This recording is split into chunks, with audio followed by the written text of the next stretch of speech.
Hey, podcast listeners, Kent and I are going to have a conversation about something that seems like it should be easy, but I know isn't so easy, and that's just developing a posture, a lifestyle of thankfulness. Thankfulness is a choice, and we should be choosing thankfulness all the time, every day. And when you choose thankfulness, it helps you. It helps you in everyday life. It helps you in developing a great culture inside your home. And a lot of times, especially with our children, thankfulness is caught more than it's taught. So join us on this conversation.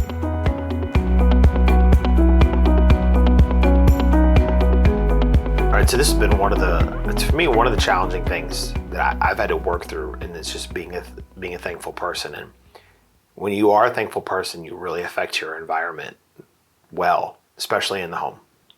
For sure. I feel like you're more naturally a thankful person. Recently I made a comment about joking. This is kind of, I guess, really, were you joking? I was joking about like me being like, I just look through life through rose-colored glasses. Oh, right. Which is not true at all. But I've learned to be more thankful, and I'm still learning. But the more of a positive attitude I've had, I feel like the better our home has been. For sure. And so I've led in other things. You've led in that very well. Well, thank you. I think that's great because like what you said, it's a choice that you make to be thankful. Did I say that? Well, yeah, I believe kind that. of. I just don't think I said it. Well, what you were alluding to Yes. is that it is a choice that you make. And so if it's a choice that you make, you have to keep making it to be thankful. And I believe what happens that as you grow and you're being thankful, that it does change your perspective of having a more positive outlook on life because you're looking at all the things that you're thankful for versus all the things that have yet to come or are not. And so you as a parent leading in this helps to teach a lot of things in our homes are caught rather than they're taught. And I believe most things that thankfulness is something that is caught rather than it's taught. When you don't develop we'll just say a culture of thankfulness, when you don't develop that, you are conditioning your children to become entitled. That's true. And that's if you very true. You want to keep your kids off of food stamps, you want to keep your kids off the welfare system, teach them to be thankful. Because when they're not thankful, when you're thankful, that's extreme. It's true though. When you're thankful, it's a little bit extreme, but it's also not untrue. When you're thankful without saying it, you're saying, I wouldn't have this without you, to the Lord or whatever. Right. And I'm thankful for what I have. And it creates an attitude of I don't actually deserve this, but I am really thankful that I have it. Right. And when you don't have thankfulness, there's always this thirst, this lust for more, believing you just deserve it. Right. But when you're thankful, it's a posture of humility. Oh, yeah, that's good. And it keeps people out of this thing of saying, well, you owe me something. Right. Which is nobody owes you anything in life. So when you're thankful, you recognize you didn't owe me this, but you gave it to me. Thank you so much for blessing me, for helping me, for feeding me, for whatever it is. Yeah, that's so good. And I love that. So choosing to be thankful, it's just a better way to live. Because it's more enjoyable. Yeah, it's more enjoyable, and it's more enjoyable in your life overall to just make the choice to be thankful. I've lived where I haven't been thankful, and I think that was enough to be like, I don't like to live that way. It was enough for me. that I want. I can't remember a time when you weren't thankful, but yeah. No, but I think that it's always a tendency to look at what you don't have or what you need or your lack versus just making the choice to say, I'm going to be grateful, I'm going to be thankful for what it is that I have. And so this is one thing that I do when my children have bad attitudes, especially like we homeschool. So in homeschooling, when they're not having a good attitude, and this is in general too, whether we're doing school or chores or whatever, and they have a rotten attitude, I will say, I need you to stop right now, and I want you to tell me 5 things that you're thankful for. And they'll be like, oh, why? And I was like, because when we are thankful, it changes our And the reason they don't want to is because victims want to stay victims. That's right. And so I'm teaching them how to reposition. Yeah. How to get on top of and how to have a better perspective. And every time, sometimes the first one's hard to say, the second one's hard to say, but by the third, the fourth, the fifth time, their attitude's adjusted. Yeah. It's changed, and it makes that task or whatever it is that we're doing so much better. And more enjoyable for them. Yeah. And for me. And one of the things that we do when we're at like dinner time, sometimes we'll do this, and oftentimes Lawson will start it. Yeah, which is our youngest. Which is our youngest, and he'll say, "Let's talk about something we're thankful for." And I think most everybody else, especially the other 3 kids, well, 2 in particular, don't always like that, but it's a good drill that the whole family, and so we'll all do it. We'll go around the table. And so sometimes we'll just say something we're thankful for. Sometimes we'll go and we'll say, you have to say something positive about the person on your left or the person on your right or both, something like that.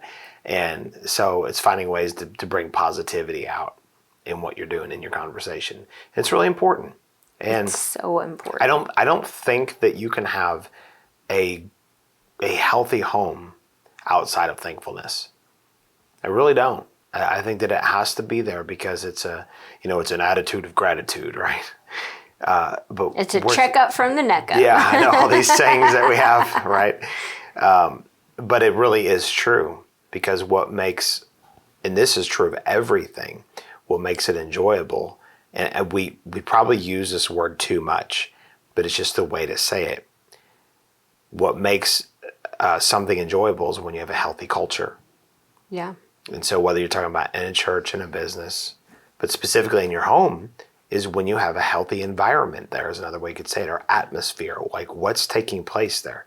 All of that's really, really important. And I don't think you can have a healthy atmosphere in your home without being thankful, because it eventually is going to turn towards unthankfulness. Right. But definitely selfishness. I feel like I deserve this. Give me, give me mine. I want my space. But whenever you're being thankful, it's not acknowledging that there's things that you don't want to be different, but it's acknowledging what is there that is good. Right. What's right. It's looking at the things that are right and making a choice to consider them. Because when you're ungrateful and unthankful, what you're doing is you're considering all the things that aren't. Yeah. And being thankful is considering... You're giving it credence versus... Yeah. I think that's the right word, credence. Yeah. Something like that. Yeah. Like so it's like a positive meditation. It's a positive thought life. It's a positive, rosy colored glass thought life. And even you can break it down when you could say people who haven't practiced thankfulness, people who aren't necessarily grateful in general, they can say nothing is going right. And I can list you the 100 things that are wrong right now. I can't find anything that is good. I can't find anything that I'm thankful for. And you've taught me this. Let's just go down to the very basics. You have breath in your lungs. And some people are not even thankful for that. That's a pain. But you can start I have breath in my lungs. Today is a new day. that has new possibilities that I can go and discover new things. My heart is still beating. I had to do this. I had to develop within myself a culture of thankfulness around laundry, because laundry is such a painful thing for me to do. I didn't like doing it, and I realized, and to me, out of all the housework, to me, it's one of the easiest things to do. But well, okay, I don't know why. It was just a you negative. just need to have my perspective. Well, maybe it's because you didn't do all the. Whoa, whoa, whoa, whoa, whoa. We're not talking about me. We're talking about you and the bad attitude you used to have. Remember? Yes. Okay. So, I don't know why. Laundry was a source of pain for me, because it never ends. It doesn't It's ever end. always going. And the moment that you feel like you have it tackled, it starts all over. And I was like, oh, I have so many things to clean. And I just had I wasn't thankful. And I started saying, okay, I don't have to. I have a washer and I have a dryer inside my house that has water, that all I have to do, and I have hands that I can carry the basket of clothes. You don't even have to use a washboard. Right. I have so many things I can be grateful for around this. I have a family that I get to do laundry for. We have clothes that we have to clean. And I have a husband who interceded for me to have this great attitude. That's right. That's right. And that may or may not have been true. So I just began to, very basically, I have hands to do laundry. Right. I have the ability to do laundry. I have a washing. I don't have to go down to the lake, get pails of water, bring the pails of water back, heat up my water, make my own soap. I don't have to do any of that stuff. Right. I can simply put something and push start and it go, and then move it around, and I have dressers to put my clothes into and hangers to hang them up. Like, you can find the positive things, and it changed my perspective around the laundry, and it's not a painful or daunting or terrible thing. And if I begin to get ungrateful or unthankful, because I've built this pathway of being thankful, I can automatically be like, nope, wrong perspective. I have hands that I can do this laundry. I have a family that I get to serve. So that's exactly right. So you're gaining proper perspective in the midst of things that you don't particularly like to do. Right. I mean, you don't really like doing laundry any more than you used to. No. But you found joy in the midst of it. That's right. Because you've been thankful, and that changed the atmosphere for you, at least, around doing laundry. Mm-hmm. And so this is something we can and should carry into our entire life, because there are things that can change. That's right. Like, there could come a point where you don't have a washer and dryer. I mean, I don't foresee that happening, but technically that could happen. Yeah. So it's good to find perspective in the midst of what you're doing, but it's also good in life as a whole to have perspective. Yes. And years ago, I made up these cards. Yes. And these cards were basically 10 never changing or unchanging things to give thanks for. And one of those things is that the very first things I have, thank God I have breath in my lungs. Now, if you don't have breath in your lungs, and that does change, and you won't care. Right. Because you'll be in heaven. True. Unless you ain't saved. But for those that are believers, you wouldn't care. So I call that an unchanging thing, right? As long as we're here on this earth. But there's even eternal things, that I'm right with God. I mean, think about that. I'm right with God. Why would you ever complain about anything for the rest of your life? God loves you. You're seated with him in heavenly places. He's on your side. He cares for you. Why would we ever be unthankful or ungrateful? And I just say that it's because our perspective's wrong. But the way you change your perspective is by beginning to be thankful. That's right. Like, that is the master key to change perspective. Because when your perspective is right, you're in joy, you're in peace. Think about Paul and Silas in prison. Yeah. Maybe they didn't have a right perspective before that. Maybe they were struggling and said, we got to do it. We got to start thanking God. But either way, however they got to that point, they praised God. They worshiped him for things that didn't change. I'm sure when you worship God, you're glorifying him, you're magnifying him. And when you're doing that, you're looking to things that will never change. God will never be any different. He'll never fall off of his throne. He'll never be any less majestic or glorious or loving or powerful or anointed or any less our Savior.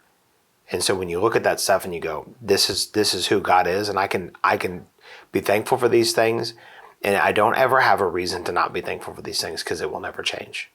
Because you could, now again, it's good to find right perspective in what you're doing, but what if your washing machine broke? What if your dryer broke and you had to hang all of your clothes out on a laundry line?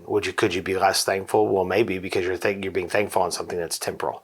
Technically, a dryer is temporal. Now, be thankful for your dryer when you're using it. I'm not saying that.